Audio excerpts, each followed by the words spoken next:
Assalamualaikum students, hope you are doing okay. I am Adil Yusufzai and today we are starting review questions of chapter number 11 sound and this is from physics class 10th. Okay students, first question की statement आपकी screen पर है what are the necessary conditions for the production of sound. Sound के production के लिए कौन कौन सी ऐसी conditions हैं जो कि must हैं. तो स्टूडेंट्स तीन कंडीशंस ऐसी हैं जो मस्ट होनी चाहिए. सबसे फर्स्ट पर आपके पास होना चाहिए सोर्स आपके पास कोई भी वाइब्रेटिंग बॉडी होती है या आप बोल सकते हैं कि सोर्स आपके पास लिविंग भी हो सकता है और नॉन लिविंग भी हो सकता है.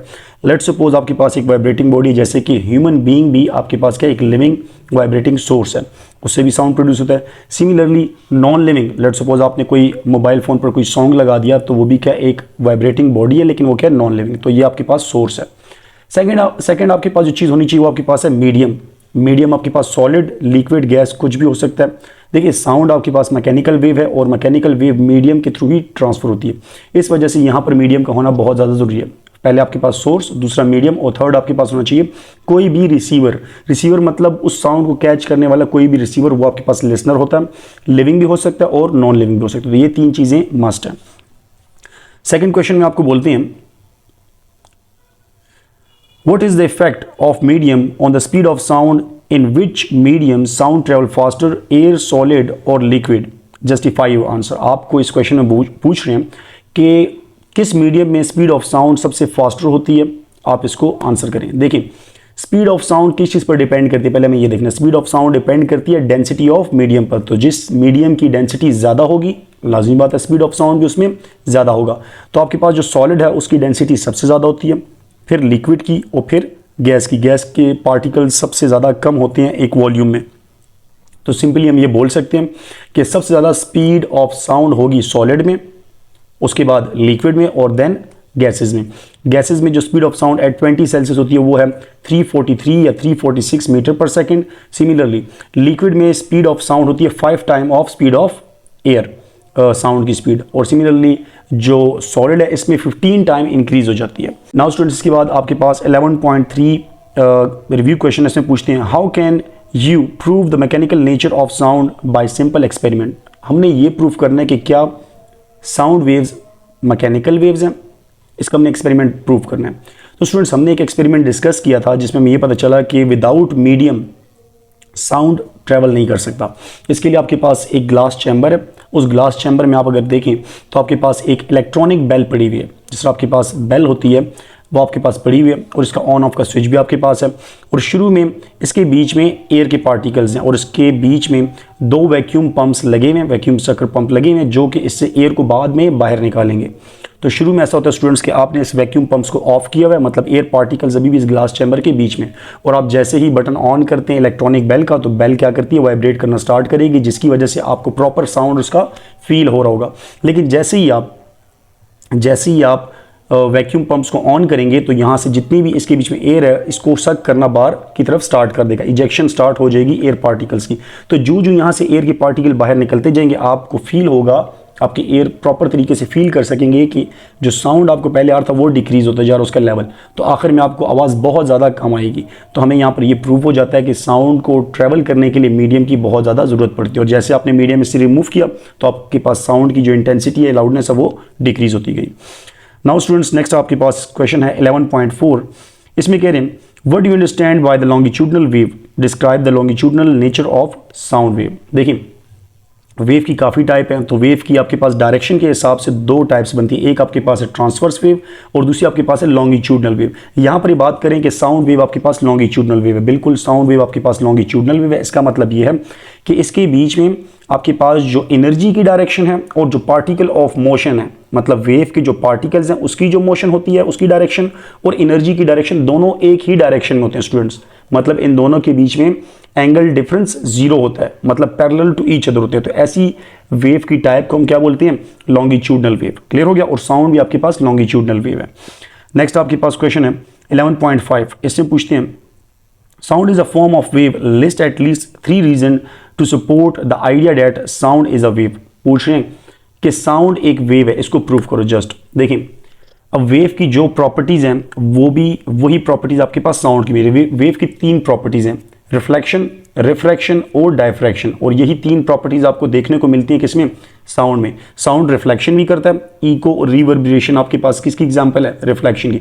साउंड रिफ्रैक्शन भी करता है, एक मीडियम से दूसरे मीडियम में इंटर भी होता है। और साउंड डायफ्रैक्शन भी करता है, आप कॉर्नर से किसी चीज़ को आवाज़ दे भी सकते हैं, मतलब आपकी आवाज़ बेंड भी होती है एजेस या कॉर्नर से।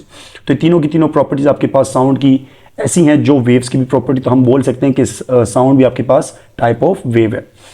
नेक्स्ट आपके पास क्वेश्चन है स्टूडेंट्स 11.6 में पूछते हैं, we know that wave manifest phenomena of reflection, refraction and diffraction, does sound also manifest these characters, yes. इसका जस्ट आपने आंसर देना है यस।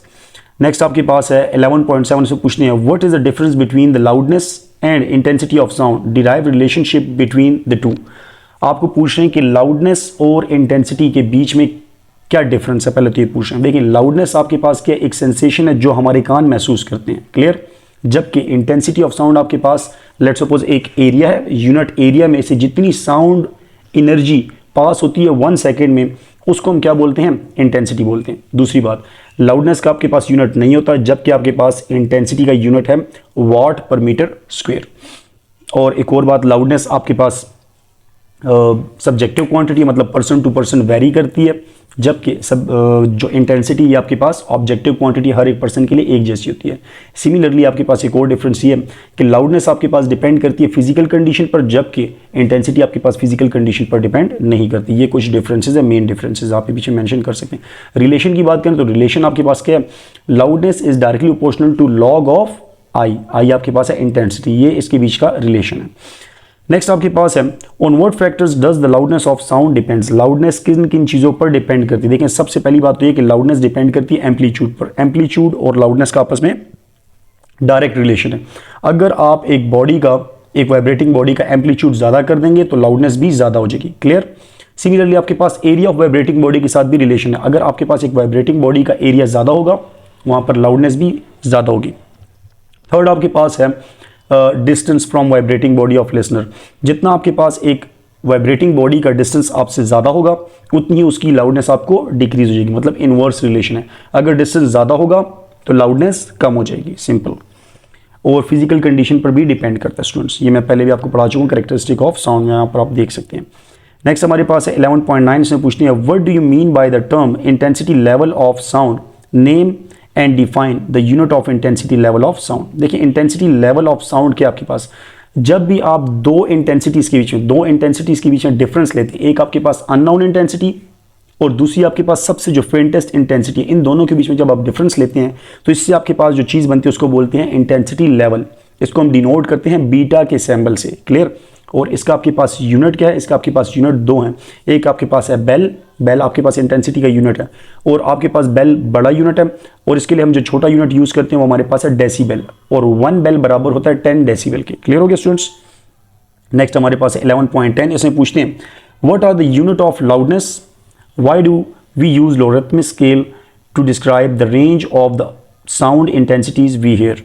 तो देखिए लॉगरिथमिक स्केल हम क्यों यूज़ करते हैं, रीज़न इसका ये है कि आपके पास जो ह्यूमन एयर जो सुन सकता है इंटेंसिटीज़, वो आपके पास है जो रेंज है वो है 10⁻1 से लेके 10⁻1 वाट पर मीटर स्क्वायर से लेके 10⁻⁻12 वाट पर मीटर स्क्वायर। अगर देखें तो ये रेंज बहुत ज़्यादा बड़ी है, और इस चीज़ को हम रिलेट कर सकते हैं लॉगरिथम से। तो ये रेंज आपके पास बहुत बड़ी है, इसलिए इसको कवर करते हैं हम लॉगरिथम से।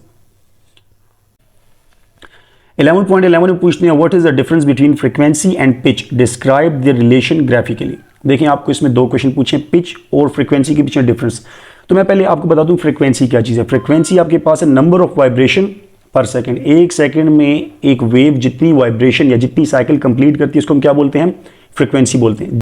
और पिच आपके पास स्टूडेंट क्या है, पिच आपके पास एक कैरेक्टरिस्टिक ऑफ साउंड है जो कि आपको डिफरेंस करवा के देगी ग्रेव साउंड में और श्रिल साउंड में, भारी आवाज़ और पतली आवाज़ के बीच में आपको डिफरेंस करवा के देती है। जबकि आपके पास जो फ्रीक्वेंसी है इसका यूनिट आपके पास होता है पर सेकेंड। अच्छा यहाँ पर इन दोनों के बीच में अगर मैं ग्राफ के हिसाब से आपको बताऊँ तो इन दोनों के बीच जो रिलेशन बनता है वो डायरेक्ट रिलेशन। अगर मेरे पास एक वेव की फ्रीक्वेंसी ज़्यादा होगी तो उसकी पिच भी ज़्यादा होगी। यहाँ पर इस ग्राफ में आप देख सकते हैं कि एक मेरे पास जो ग्राफ है इसमें आपके पास वेव जो नंबर ऑफ वाइब्रेशन है वो कम है, तो मतलब ये कि इसकी पिच भी लो है, तो ये ग्रेव साउंड होगा। जबकि दूसरी तरफ मेरे पास एक ग्राफ है जिसमें मेरे पास नंबर ऑफ वाइब्रेशन ज़्यादा होगी तो मेरे पास फ्रिक्वेंसी भी ज़्यादा और फ्रिक्वेंसी ज़्यादा तो पिच भी ज़्यादा, डायरेक्ट रिलेशन है इसके बीच में। क्लियर।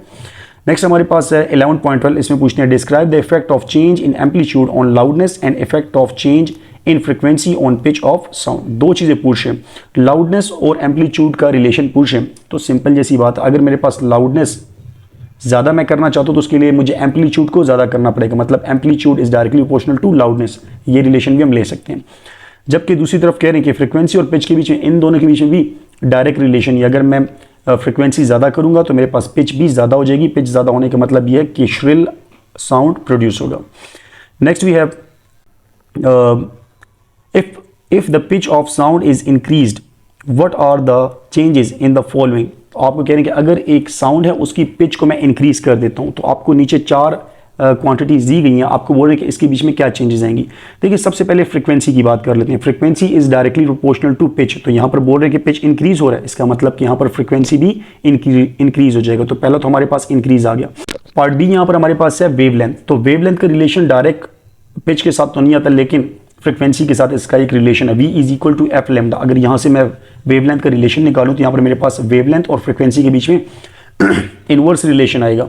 इनवर्स रिलेशन का मतलब ये कि अगर यहाँ पर मेरे पास फ्रीक्वेंसी ज़्यादा हो रही है और फ्रीक्वेंसी ज़्यादा हो रही है मतलब पिच भी ज़्यादा हो रही है, तो मतलब वेवलेंथ मेरे पास क्या हो जाएगी, डिक्रीज। सो यहाँ पर हम ये बोलेंगे कि वेवलेंथ डिक्रीज होगी।